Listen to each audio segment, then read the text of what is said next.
Hi, I'm David. Welcome back to RadioPub. I have a question for you. Have you heard this song?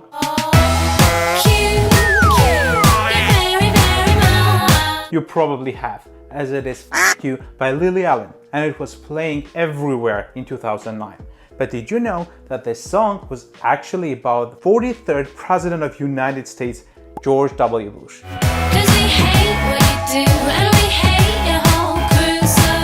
At one of her concerts in April 2009, Allen stated, "It was originally written about this person who used to be the President of the United States of America. His name is George W. Bush."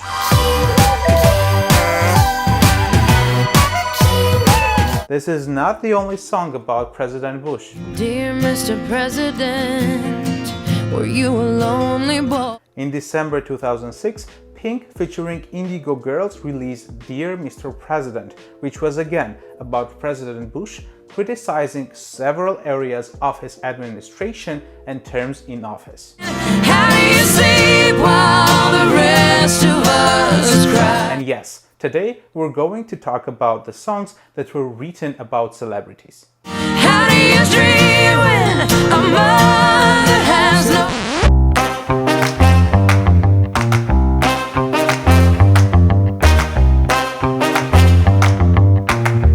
Musicians often find inspiration in various places and people, of course, and the latter is going to be the topic of today's episode.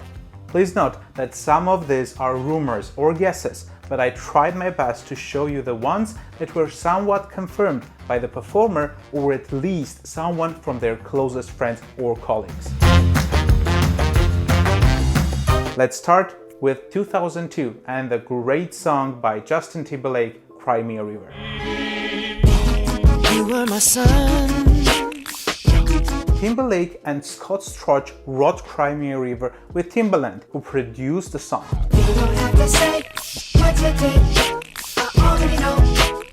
But who or what stands behind the inspiration for this song? By the time of the song release, many thought that it was Timberlake's relationship with Britney Spears, which ended the same year. Bridges go burn, now it's your turn to cry. Timberlake told MTV News, "I'm not going to specifically say if any song is about anybody. I will say writing a couple of songs on the record helped me deal with a couple of things."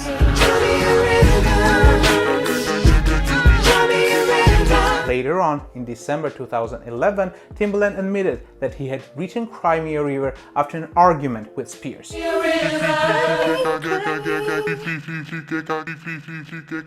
The story did not end here, as Britney had a response.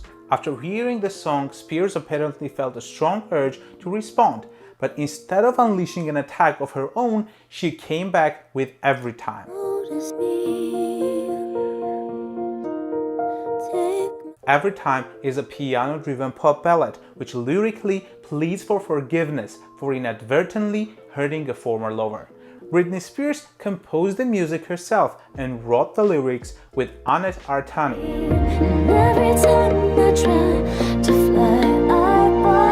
According to Artani, it was written as a response to Timberlake's 2002 hit Cry Me a River, which Spears has neither confirmed nor denied.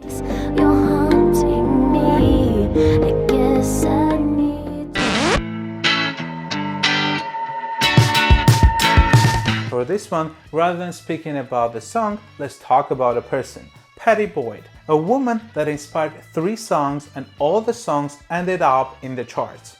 The story begins in 1964 when a 19-year-old model, Pattie Boyd, found herself auditioning for a secret project that turned out to be the Beatles film. Prisoners? Convict in transit, tipping low legs, the lot of them. You are. Get out, ladies! Get out while you can! The first day on the set, George Harrison asked her if she'd marry him, or at least go out for dinner.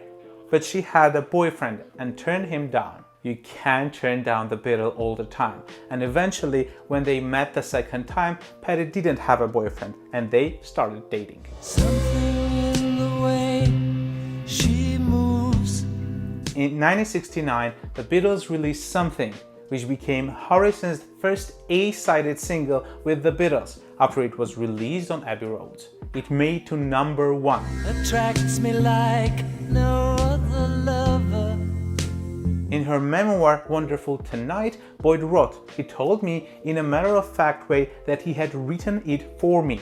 I thought it was beautiful, and it turned out to be the most successful song he ever wrote, with more than 150 cover versions." Something in the way she woos me. Check out one of our latest episodes about the cover songs that became more popular than the original in the pop-up over here. You know I believe in how. During this time, a friend of George Harrison and another famous musician, Eric Clapton, had a crush on Pattie Boyd. And as a result, Clapton wrote Bell Bottom Blues.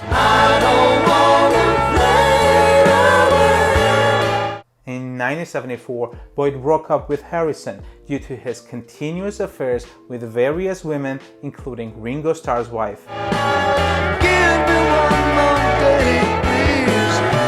A few years after the divorce, Eric managed to make Pattie fall in love with him, and the couple got married in 1979. Unfortunately, they split in 1989, but their union yielded another classic song inspired by Boyd, Wonderful Tonight. It's late in the evening.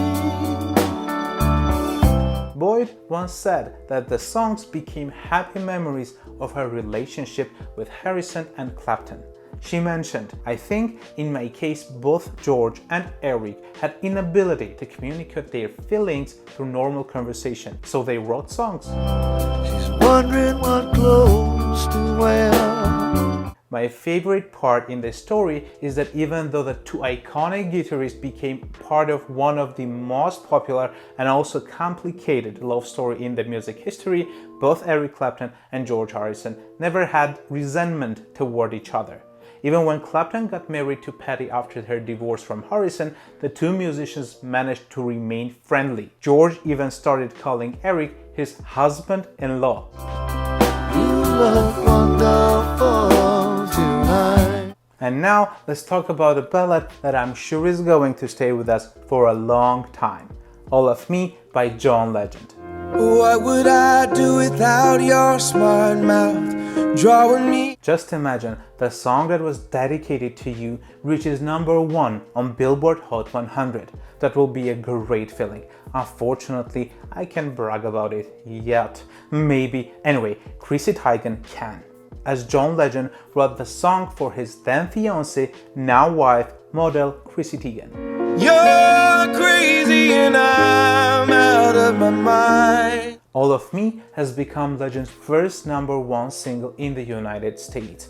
It became the second best-selling song of 2014 in the US with more than 4.6 million copies sold for the year, as well as the third best-selling song in the United Kingdom.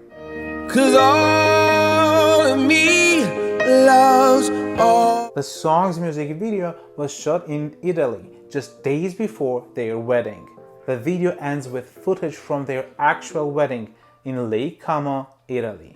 Love your curves and all your edges, all your. And now that the wedding is done, let's talk about our next song, Sex on Fire by Kings of Leon.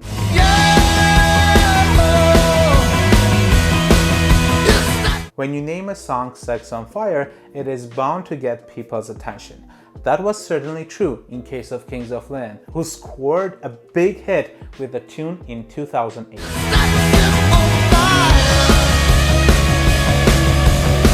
Sex on Fire is the first single released from their 4th studio album, Only by the Night. The song had sold 1.2 million copies in the United Kingdom as of November 2012. It has also gained significant popularity in the United States, reaching number 1 on the Hot Modern Rock Track charts and number 56 on the Billboard Hot 100. The song was written about lead singers Caleb Followill's girlfriend and Victoria's Secret angel Lily Aldridge. In the lyrics he sings, "It's not forever, but it's just tonight." It's not forever, it's just tonight. It appears he was mistaken. Followill and Aldridge got married in 2011. This sex is on fire.